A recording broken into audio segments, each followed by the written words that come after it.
지난 수요일 날 우리가 그 에스겔서를 읽으면서 은혜를 많이 받았습니다. 근데 아직 많이 남았어요. 그러니까 오는 수요일 날 오시면 또 은혜를 많이 받으실 기회가 있을 겁니다. 이 에스겔서 오늘 아침에도 우리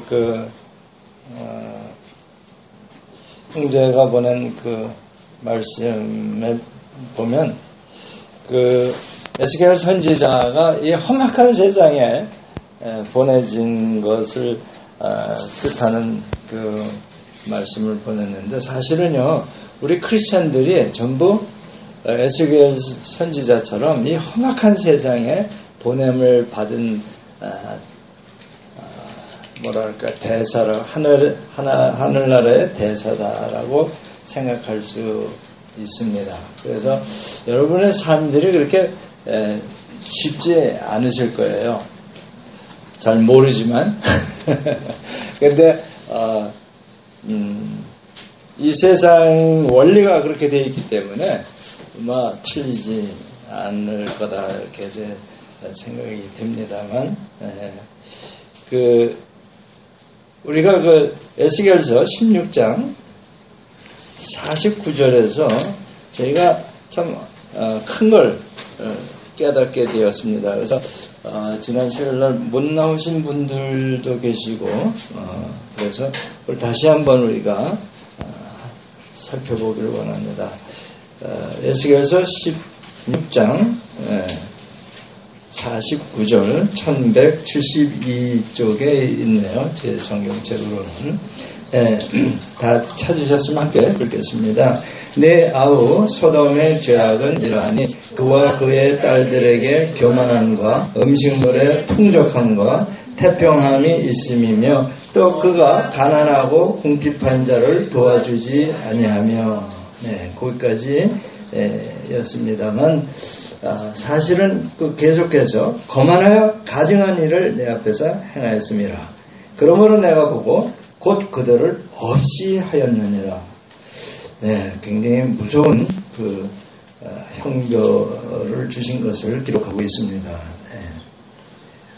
그런데 이 소돔의 죄악이 사마리아의 그 죄, 사마리아는 그 죄의 절반도 범하지 아니하여, 그러니까 굉장히 비교급을 써서 말씀을 하셨는데, 우리가 소돔 하면 그 동성애를 한 문란한 성문화의 나라, 이렇게 이제 이미지가 되어 있는데, 이 말씀에 보면요, 첫째가 그런 동성애에 관한 죄보다는 교만을 지적합니다. 교만을. 그래서 이 교만이 도대체 뭔가? 그 교만을 하면 음식물의 풍족함, 이 사실은 독식입니다. 독식. 혼자 배불리 먹는 거예요. 그래서 굶는 사람들, 노숙자들에 대해서 별 죄의식이나 그런 불쌍한 생각을 갖지 아니하는. 그 다음에 지적받는 게 뭐냐면 무관심이에요. unconcerned. 그게 뭐에 대해서, 이웃 사람들에 대해서, 가난한 사람들에 대해서 무관심하다는 것이 세 번째로 지적받는 죄인데, 그런데 사실은 그게 뭐냐면 생명에 대해서 무관심한 겁니다. 나는 저희 학교에 저희 연구실에 제가 어디 이제 출장을 가거나 이제 방학 때 아우리치를 나갈 때 남아있는 학생에게 부탁을 합니다. 물을 좀 일주일에 한두 번씩 좀. 갔다 오면 영락없이 다 말라 죽어 있어요. 10여 년 계속된 통계입니다. 잘 믿는다고 하면서 생명에 대해서 관심이 없다. 그럼 불도만도 못한 거예요. 불교 신자들은 이도 그래 우리 6.25 때 이거 얼마나 많았습니다만 그걸 죽이지 않는다는 거 아니에요. 나 진짜인지 아닌지 모르지만 벌러지도 이렇게 떨어버리지 죽이질 않는다는데, 그것만도 못한 거 아닌가라는 생각도 하게 되더라고요. 사람의 생명만이 아니라 모든 생명이 다 귀한 거 아니겠어요, 사실은. 근데 거기에 대해서 관심이 없어요. 그러니 사람의 생명에 대해서 관심이 있겠는가라는 질문으로 이어집니다. 오늘날 사회면에 나오는 그 끔찍한 그 뉴스들을 보면 정말 이럴 수가 있을까? 무슨 뭐 묻지마 그 살인이라든가 그거보다 더한 게 사실은 연일 이렇게 보도되고 있지 않습니까?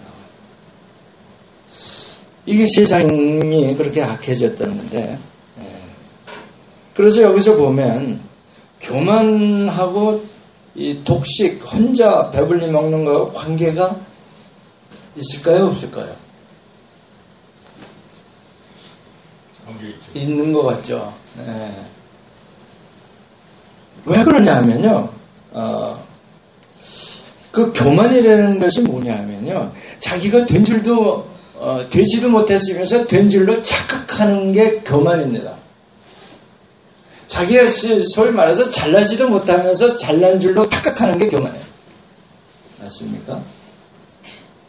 자기가 믿음을 잘 믿지도 못하면서 나는 잘 믿는다라고 착각하는 게 영적 교만이거든요.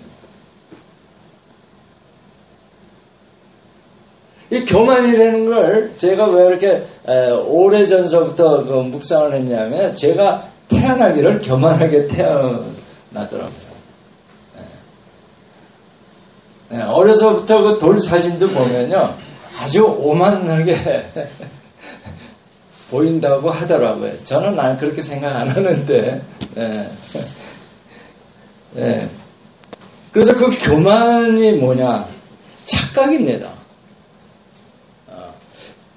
그러면 모든 걸 다 착각하게 되는 거예요. 저 사람들은 저 사람들대로 잘 먹겠거나 하고 착각하는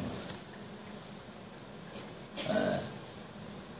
그러니까 자기 혼자만 배불리 먹고, 자기만 생각하는 거예요. 결국은 뭡니까? 자기로 꽉 차 있는 거예요. 그걸 뭐라 그래요? 자기 자신을 꽉 차 있는 걸 자만이라고 그러죠. 저 사람은 자만, 자기 생각으로 꽉 차 있어요. 그 사람이 어떤 사람인가 했더니 누가복음 18장 11절에 보면 그 바리새인이 나는 다른 사람들 곧 남의 것을 빼앗는 자나 불의한 자나 가늠한 자나 같지 아니하고 나는 이 세리와 같이 아니함을 감사하나이다 하고 하나님께 지금 과시하는 거예요.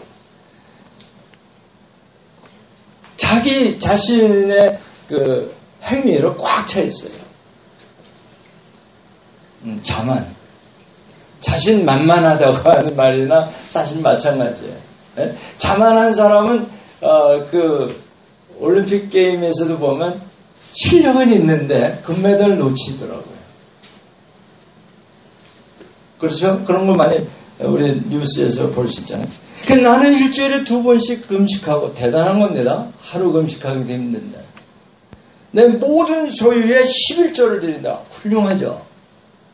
근데 이게 자기 생각으로 자기 행위에 도취되어 있는 거예요. 꽉 차 있는 거예요. 그래서 이 자만의 특징은 뭐냐면요. 사람 말을 할 때 나라는 걸 굉장히 많이 반복합니다. 나는, 내가, 내, 뭐가 이런 식으로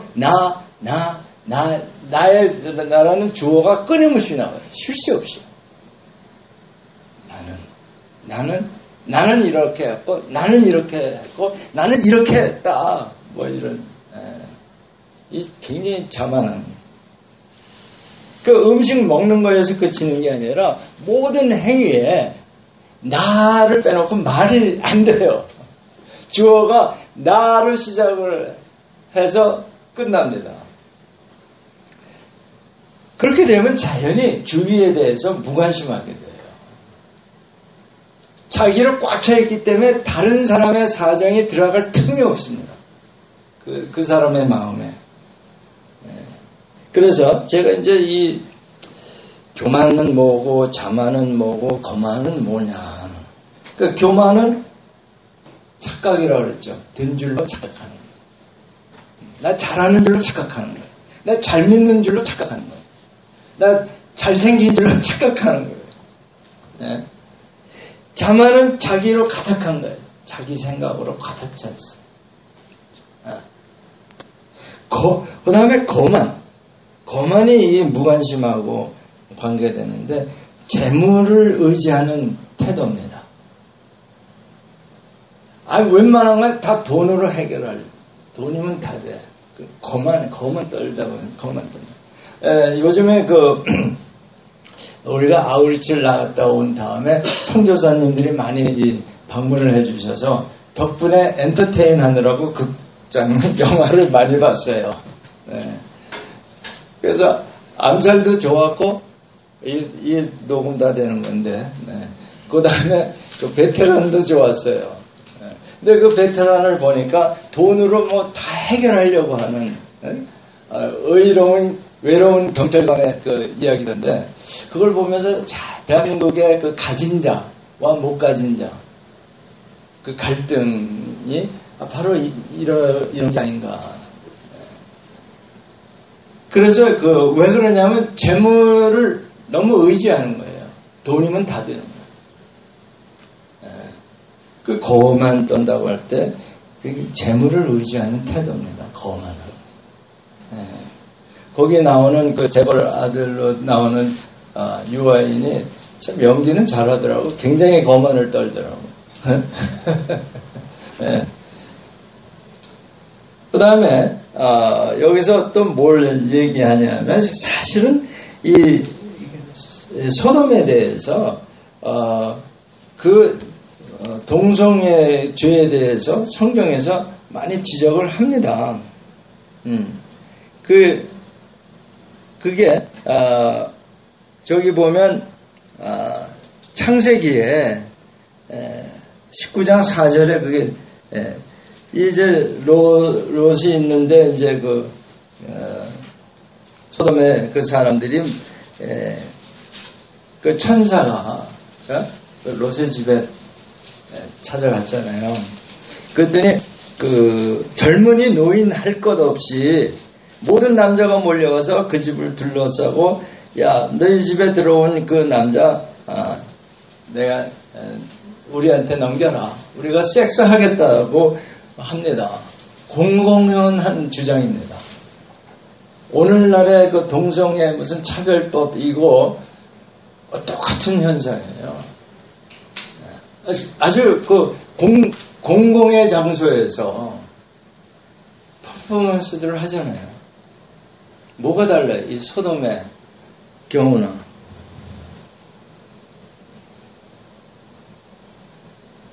그러면 소리쳤다고 그러죠. 그들은 롯에게 소리쳐서 오늘 밤에 당신의 집에 온 남자들이 어디에 있어? 그들을 우리에게 데리고 나오시오. 우리가 그 남자들과 상관 좀 해야 하겠소. 영어로 보면 we can have sex with them 이렇게 되어 있어요. 아주 당당하게 주장을 합니다.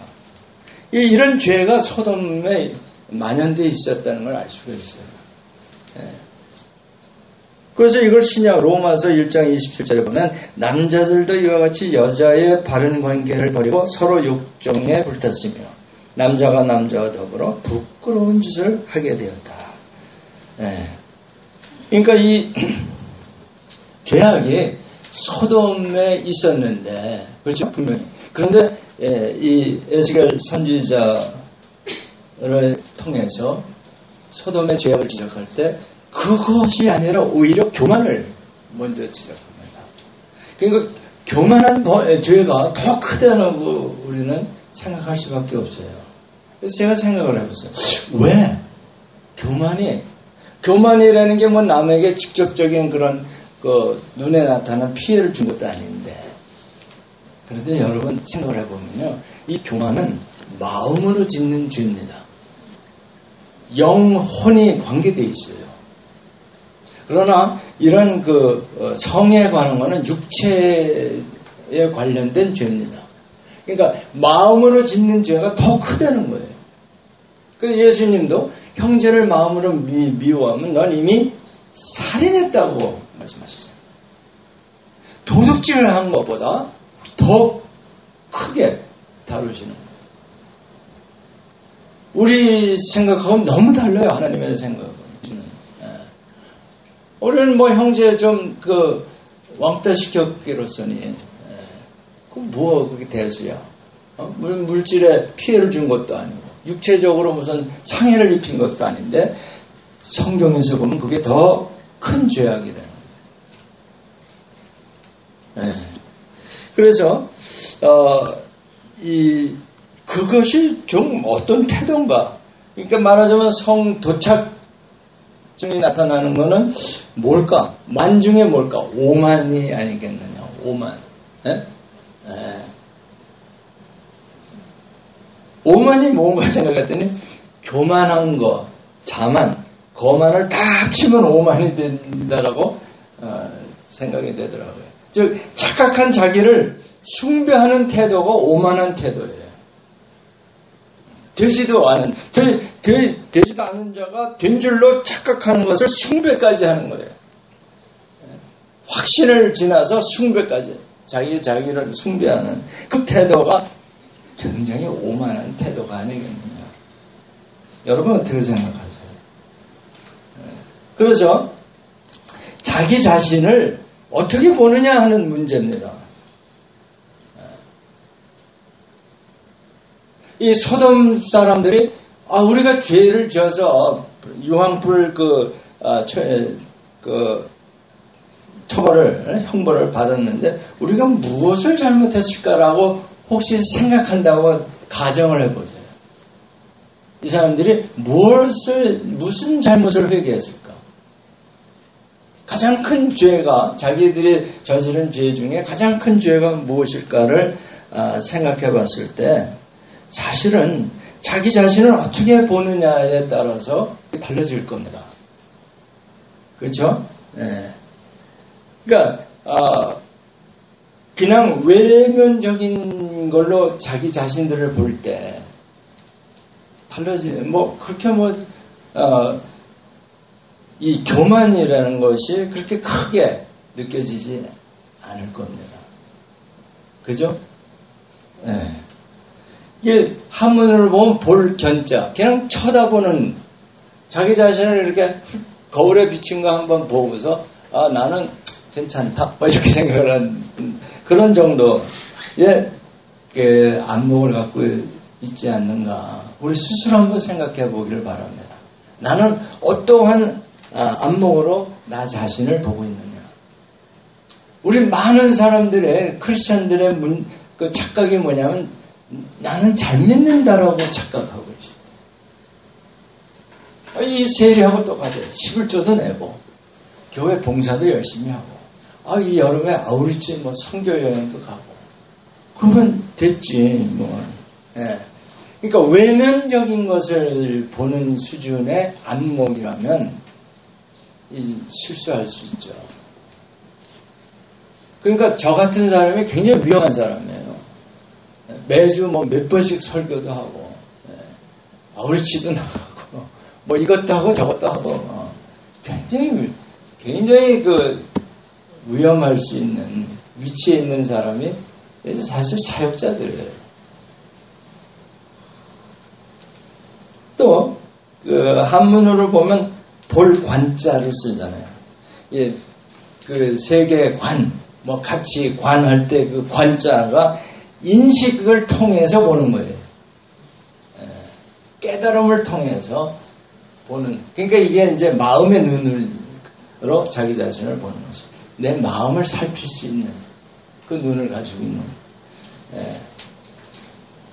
그래서 그것이 직관으로 나타나면 내면을 인식하고 내면을 알아보는 능력이 있는 사람을 직관력이 있다 이렇게 말합니다. 자기 내면을 들여다볼 수 있는 사람.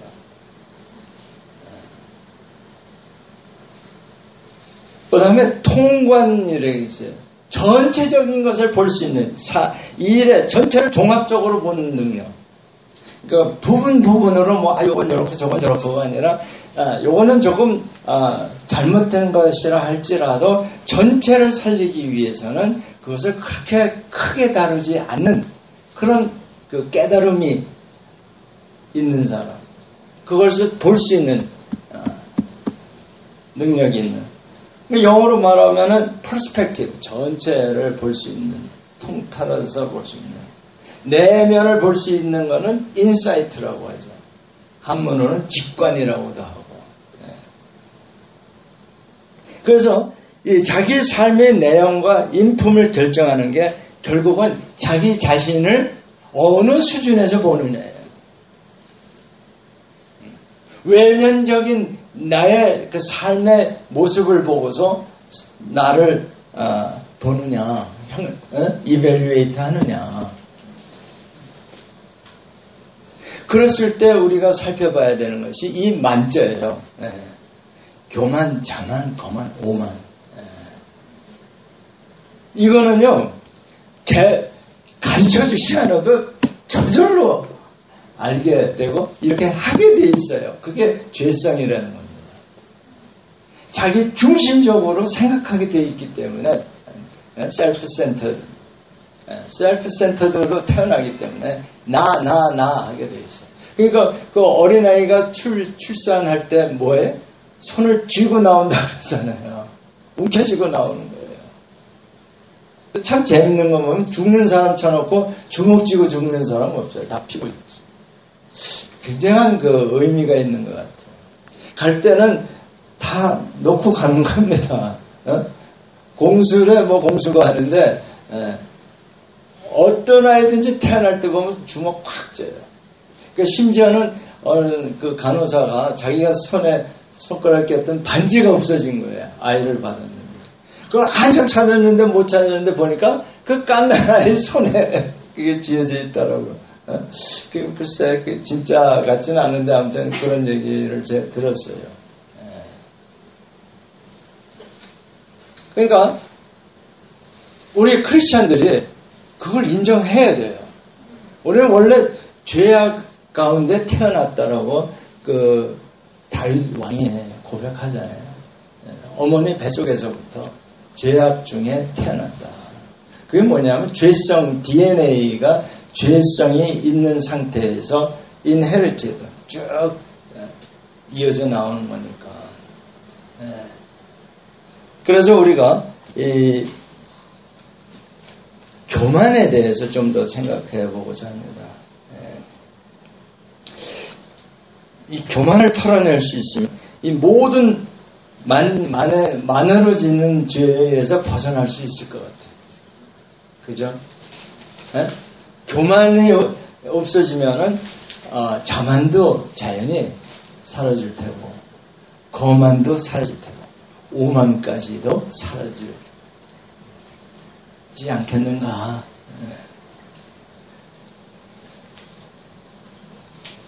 그래서 이 자아를 털어내는 게 이 만자로 교만을 없애는 건데, 자기 self-centeredness, 그러니까 자아 중심, 자기 중심, 그걸 인본주의라는 말로도 쓰죠. 인본주의, 사람 중심의 생각들. 이것을 털어내면 어떻게 될까요? 그게 바로 우리 교회의 이름인 not I입니다. 자기를 계속 부인하면 크리스트의 눈을 갖게 됩니다. 그리스도의 눈으로 자기 자신도 보고 남도 보고 이 세상을 볼 수 있는 인사이트가 생긴다 이거예요. 그게 지혜입니다, 사실은. 하나님의 눈으로 사물을 볼 수 있는 게 지혜예요. 지혜의 근본은 어디서 나요? 지혜, 하나님을 경외하는 데서, 하나님 중심으로 생각하는 데서 지혜가 나온다는 거예요.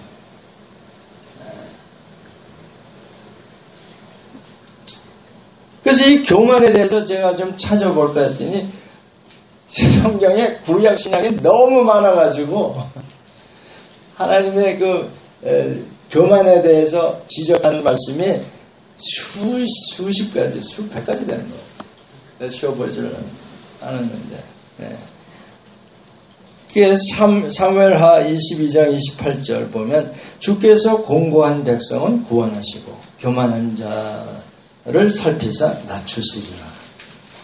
또 시편 18편 27절에 보면 교만한 눈은 낮추시리라. 우리 지금 안목에 대해서 얘기했잖아요. 자기 자신이 교만한 눈을 가지고 보면 그 하나님이 낮추실 뿐만 아니라 이 매를 자처한다. 그래서 사람들이 너를 낮추거든 너는 교만했다고 말하라. 욥의 친구가 이렇게 말하는 겁니다. 욥기 22장 29절에. 그러니까 물론 이 욥에 대해서 친구들이 잘못 지금 충고를 하고 있는 거지만 이 말 자체는 맞는 말이거든요. 사람들이 너를 멸시해? 그럼 네가 교만했다는 것을 깨달아라. 저는 집에 가면 아주 낮아집니다. 그 전에 그 발끈발끈했는데 이게 내가 교만한 걸 하나님이 와이프를 통해서 지적하시는 거예요. 그러니까 서로 좋더라고요. 네? 이 웃으시는 분들은 다 경험이 있는 분들이에요. 네.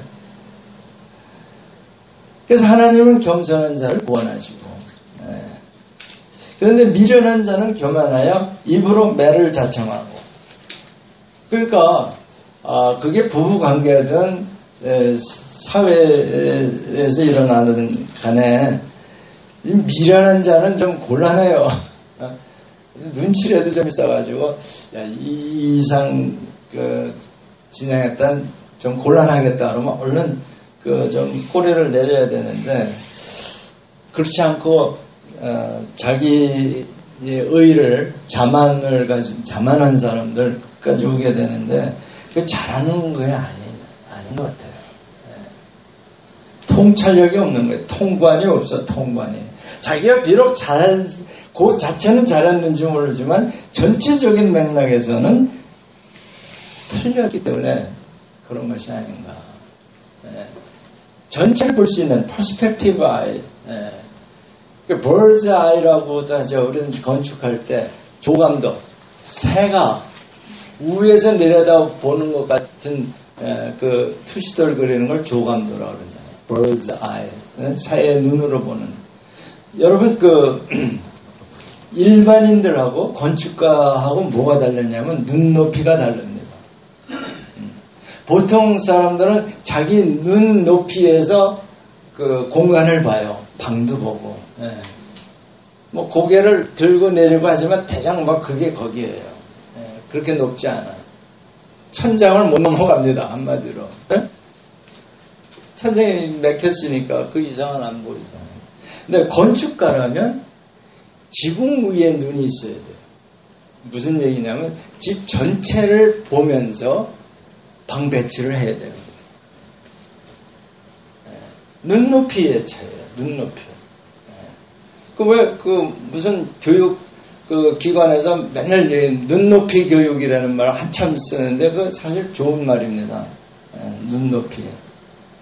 나의 눈높이가 어디에 있느냐에 따라서. 다시 말해서 영적인 차원에까지 올라갔을 때는요 전혀 다른 평가가 나옵니다. 똑같은 사물을 보면서도. 그래서 제가 쉽게 얘기하면서 개미의 눈과 파리의 눈의 차이점에 늘 제가 강조하는 게 쉽잖아요.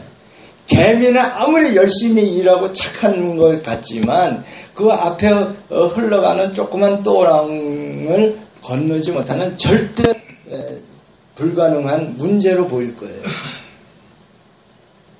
그러나 파리는 그렇게 개미처럼 칭찬을 못 받는 곤충이지만 파리가 혹시 그 끙끙대는 개미를 내려다본다면 쟤 왜 저렇게 고민하지? 웃기네. 뭐 이럴까? 왜? 자기에겐 문제가 안 돼요. 그까진 또랑이. 지금 뭐예요? 개미는 2차원에서 노는 곤충이고 파리는 여러분이 싫어하든 좋아하든 간에 상관없이 3차원에서 날아다니는 눈을 가지고 있어요. 3차원에서 보는 거하고 2차원에서 보는 거하고는 엄청난 차이입니다. 그러니까 중국의 만리장성이 뭐 대단한 것 같지만 그거 참 미련한 짓이었어요. 그게 2차원의 해결 방법인데 대포를 통 써버리면 그 만리장성이 무슨 상관이 아무 효용이 없는 거 아니에요. 그죠?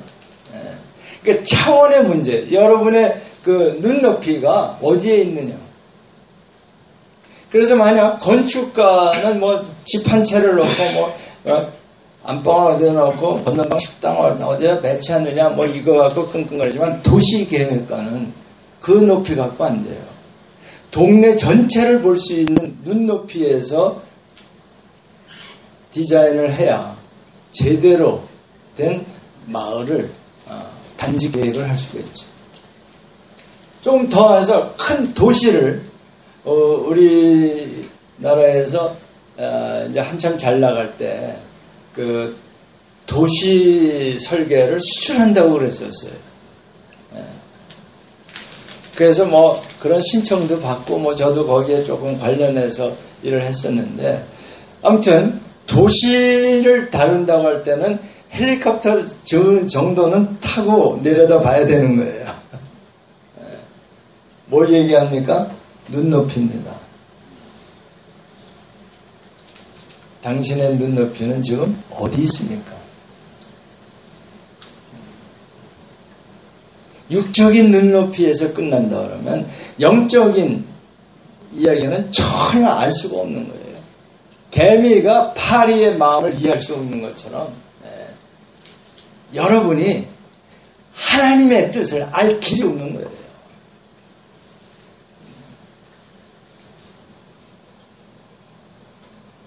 그래서 세상 그 삶에서도 그 시행착오를 많이 겪다 보면 좀 눈이 열리죠. 뭐 내공이 쌓인다 그러는데 모르겠어요. 그게 쌓이는 건지. 높이의 문제에서 쌓이는 게 아닌 거예요. 계속 얻어 터지다 보면 아 이게 아닌가 봐요. 그러고 이제 다른 각도에서 보려고 하는 그거지 무슨 그러니까 많이 터지는 것도 유익함이라. 아멘 안 하시네. 그래 보면 교만에 대해서 미련한 자는 교만하여 입으로 매를 자청하고. 그러니까 차원을 높이 보면요, 옳고 그름을 따지는 게 그게 그렇게 뭐 중요한 게 아니라는 걸 깨닫게 됩니다. 저 김 집사는 왜 저래? 뭐 어쩌고 뭐 이 집사는 틀렸고 물론 그 행동 자체는 틀렸을지 모르지만 교회 전체로 봤을 때는 그게 그렇게 중요한 게 아닐 수가 있는 거예요. 차원을 달리해서 보면.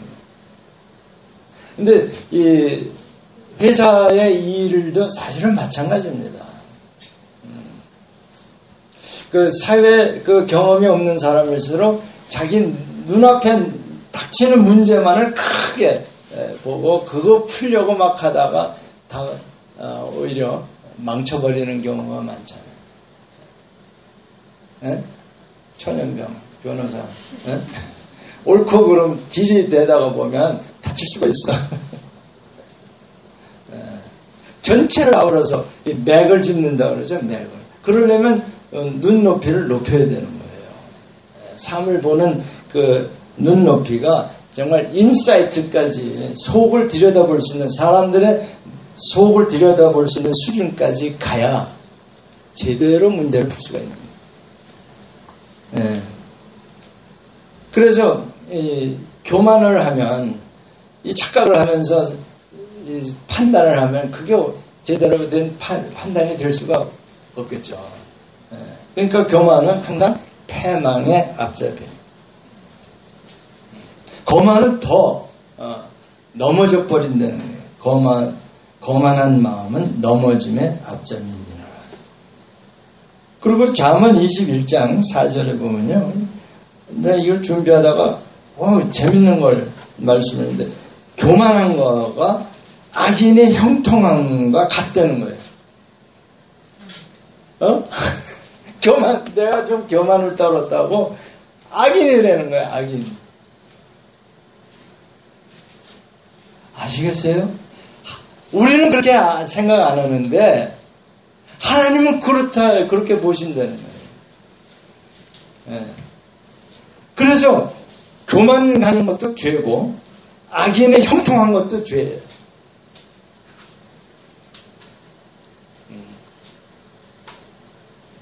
그래서 악인의 형통하는 것은 끝을 봐라.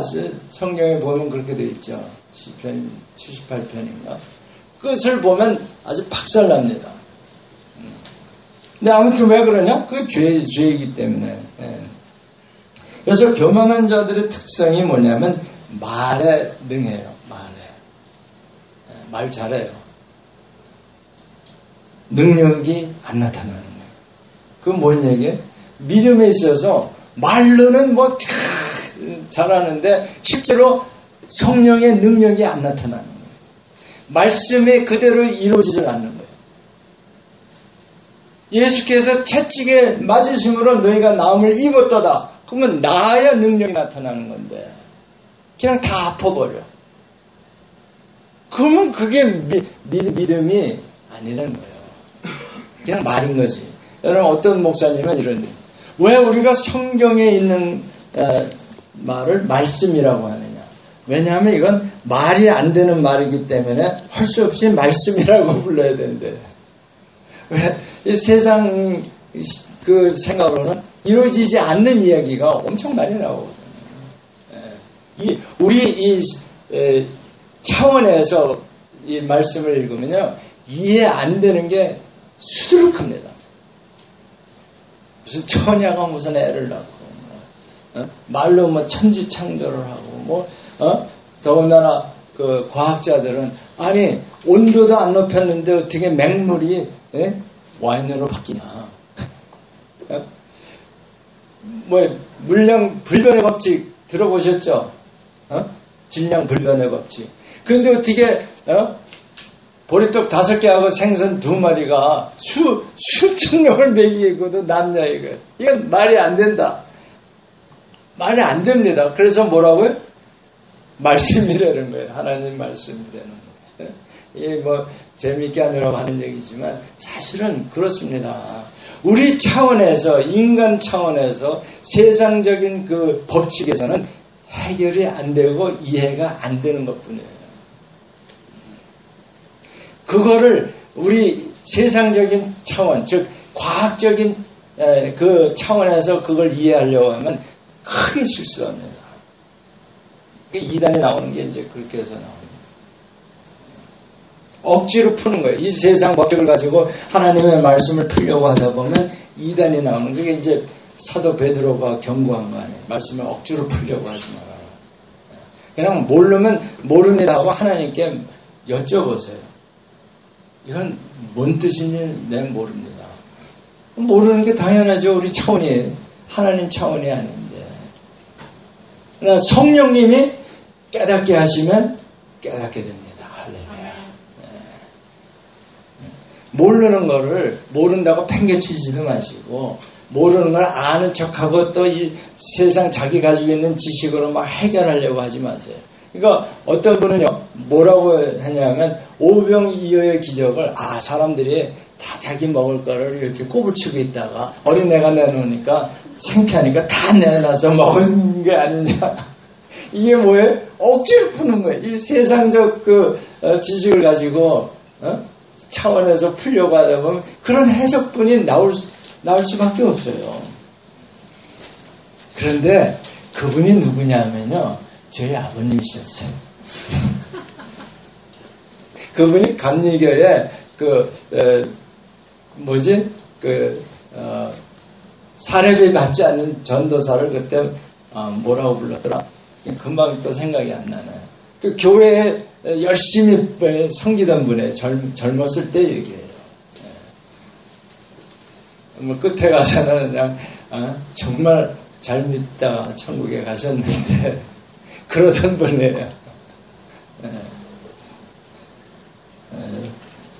자, 그래서 여러분 교만하면요 변명하게 되고 언쟁으로 이어집니다. 그러면서 투기, 질투, 분쟁, 그리고 비방을 하게 되죠.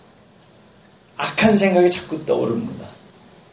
교만으로부터 출발하는 거예요. 이게 디모데전서 6장 4절에 나와 있는 말씀이에요.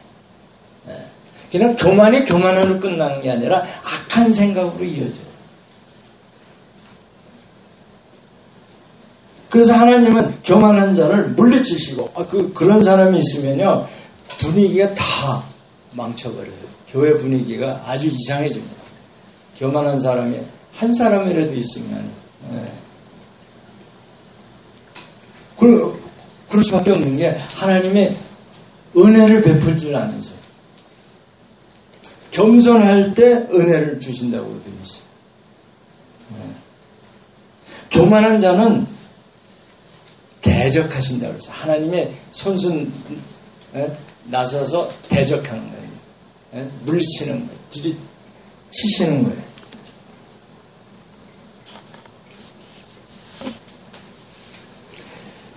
아까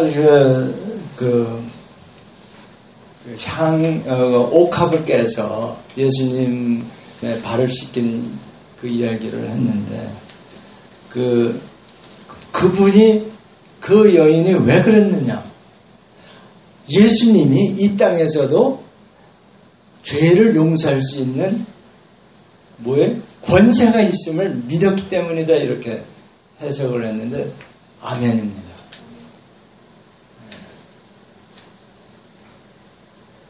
신뢰예요. 예수님에 대한 신뢰. 하나님의 아들이심을 믿었던 거예요. 그 여인은. 여러분 잘 생각해 보세요.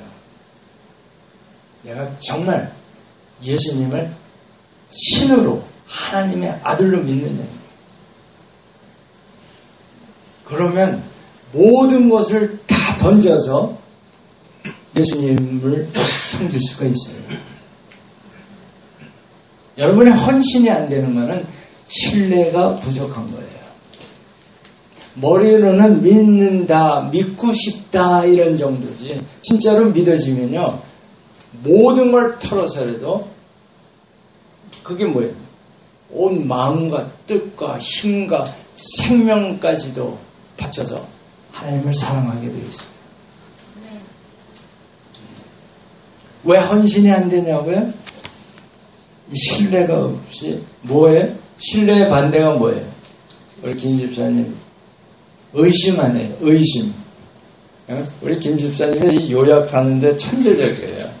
이 삼심을 얘기하더라고요. 삼심. 그 삼심이 뭔가 했더니 의심, 욕심, 근심. 이거 그 성도들이 가져서는 안 될 삼심이에요. 삼심. 그래서 내가 성경을 찾아보니까 정말 맞는 얘기더라고요. 하나님을 믿지 않고 의심을 하면요. 그러면 욕심이 생겨요. 내가 뭘 해야 돼. 여러분 왜 헌신이 안 되는지 알아요? 하나님이 축복을 해줄 것 같지 않아. 의심이 돼. 이러다 나만 망하는 거 아니야? 의심입니다. 성경은 분명히 너희는 먼저 하나님의 나라와 하나님의 의를 구하라. 그러면 너 필요한 모든 것을 내가 더하여 주냐. 아니 등까지 주신다고 했는데 누르고 흔들어서 넘치도록 주겠다고 약속하셨는데 그게 의심스러운 거예요. 그 의심이 들어오면 끝나는 겁니다. 믿음이 어디 있어요? 의심을 하는데. 오늘 제가 많은 말을 했지만 사실은 핵심은 그겁니다. 이 차원이 다른다는 게 뭐냐면 하나님의 말씀, 예수님의 말씀은 차원이 높아요. 그것을 의심하면 그 다음이 아무것도 안 이루어지는 거예요. 정말 예수님의 채찍에 맞으심으로 내가 나음을 입었다는 것을 조금도 의심하지 않으면요, 몇 분 내에 병이 없어집니다. 저는 그걸 지금 한 30년간 경험하고 있는 거예요.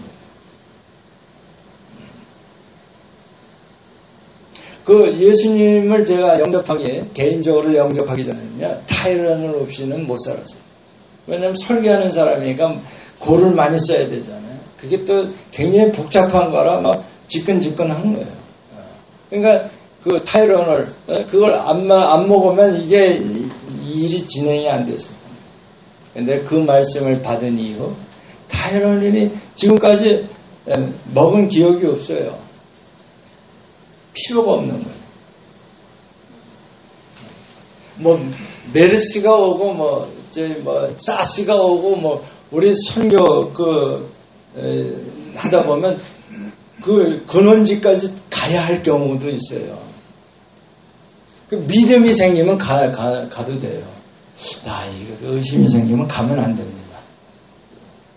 그래서 이 펜테코스탈 순복음 계통의 믿음이 참 훌륭한데 때로는 그게 의심되면서도 약을 안 먹으면 어떻게 될까요?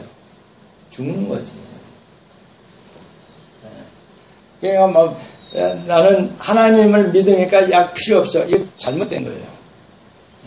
믿음이 올 때, 그게 믿어질 때, 그리고 안 믿어지더라도 물 끓고 그것이 믿어질 때까지 기도를 하면 그걸 제가 이제 마중물이라고 하는 거예요. 계속 고백하는 거예요. 주께서 채찍에 맞으셨으므로 내가 나음을 입었습니다라고 입으로 고백을 할 때 믿음이 들어오면 끝난 겁니다. 여기서 실수를 많이 해요. 잘 믿으려고 하는 분들. 믿어지지도 않는데 말씀에 그렇게 되어 있으니까 이거 되리라 라고 자기 추측이에요. 그거는 믿음이 아니에요. 의심이 있는데 어떻게 그게 믿음이에요. 그죠? 내가 잠을 안 잤으니까 오늘 피곤해, 쉬어야 돼. 그게 믿음이에요. 쉬어야 된다는 믿음 때문에 쉬어야 됩니다. 젊은 청년들 잘 들으세요. 여자들 내가 잠을 못 자서 얼굴에 피부가 어떻고 화장벌이 안 났고 난 그 여자가 아니라 모르지만 그것도 믿음으로 해보세요. 근데 저는 사실 하나님의 은혜를 베푸셔서 이 선크림 여기 사다 놓고도 안 바릅니다. 왜 자꾸 잊어버려. 그리고 이 열대지방에 갈 때도 들고 갔다가 들고 오는 경우가 많아요. 그래도 괜찮지 않아요? 이 정도면. 그러니까 괜히 그 이상한 거 발라가지고 중독되고 그러는 분들이 많은 것 같은데 믿음이 없으면 버리셔야죠. 믿음의 문제입니다. 왜 믿지를 못하느냐? 교만해서 그래요, 결국. 착각을 하는 거예요, 착각. 세상적인 법칙과 이 영적인 법칙을 헷갈려가지고 착각하는 거예요. 바이스 벌사 거꾸로 해도 그건 위험한 거예요. 그래서 이 의심이 있으면 교만하면 의심이 생기고 의심이 생기면 그 다음에 이제 온갖 죄 악한 생각이 다 나오는 거예요. 욕심도 그 중에 하나고. 그러고 나서는 어떻게 돼요? 근심하게 되는 거예요. 근심하게. 두려움이 찾아오는 겁니다.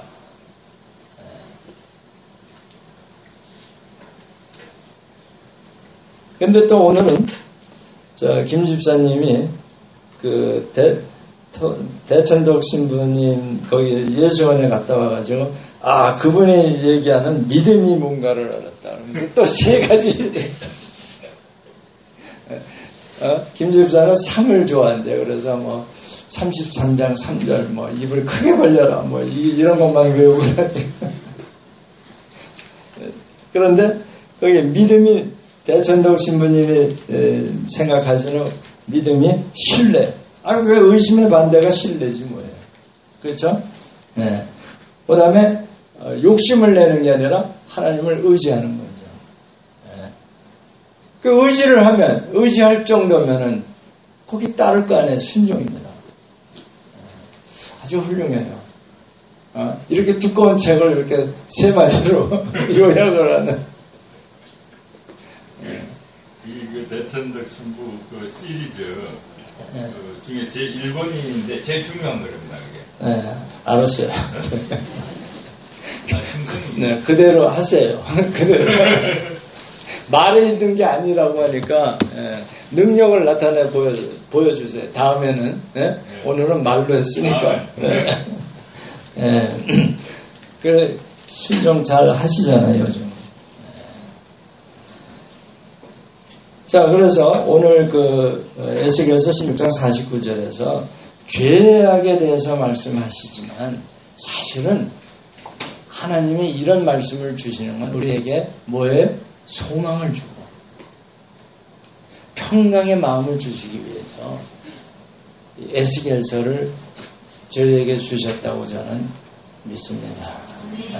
이 에스겔서를 믿고 좌절하고 우울해지려는 게 아니라 왜냐하면 이렇게 해서 혹독하게 그 형벌을 심판을 하시면서도 살리시는 의미가 배어 있어요. 한꺼풀 베끼고 보면 하나님의 진노하심 속에 구원의 메시지, 소망이 있습니다.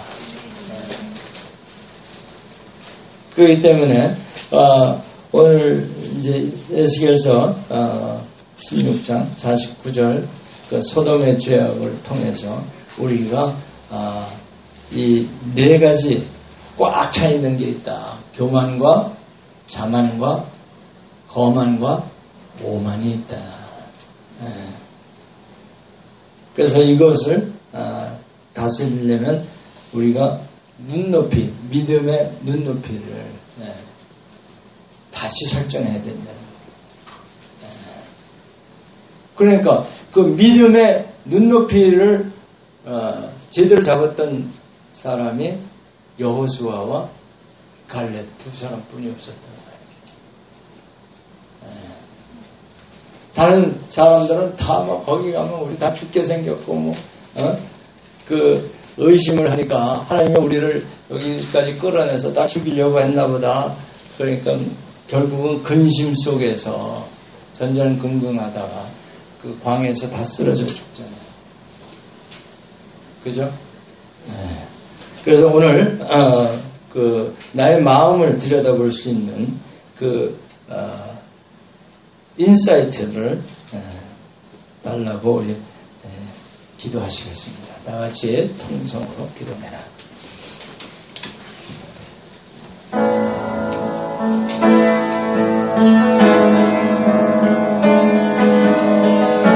주여, 주여, 주여.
우리의 교만한 눈을 고쳐주시옵소서.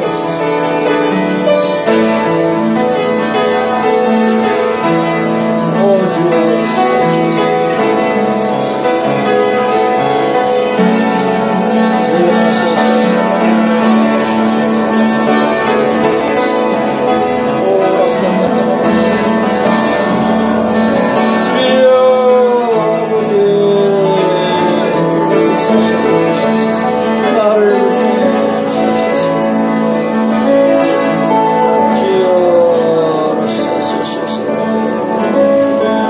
교만의 눈을 아버지 고쳐주시옵소서.